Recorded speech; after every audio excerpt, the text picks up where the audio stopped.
into practice. There certainly is that invitation to introspection. Others of you may say, you know what? This is precisely my problem with the church.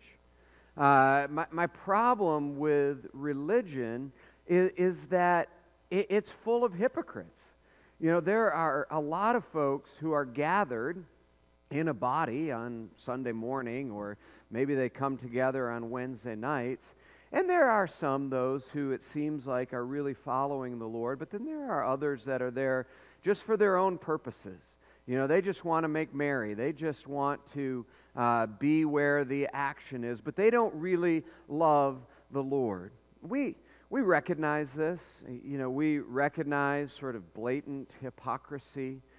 We move away from that, I think, instinctually when we see it.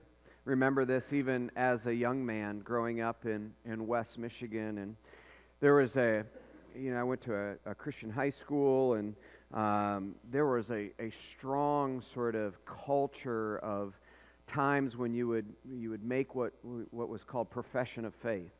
And so there was a movement towards that. And I remember, just thinking that it was so interesting to me that this would happen, and there would be parties going on the weekend, and people would be going to parties on the weekend, and then showing up in church on Sunday, making profession of faith. And for me, that was a difficult moment. I'm not saying that I am perfect by any stretch of the imagination, and I had my own doses of hypocrisy, and I think we'll see that in just a minute.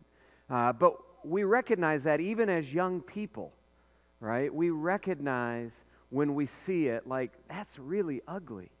We recognize, like, it doesn't work to say that we're in the kingdom and then not bear the fruit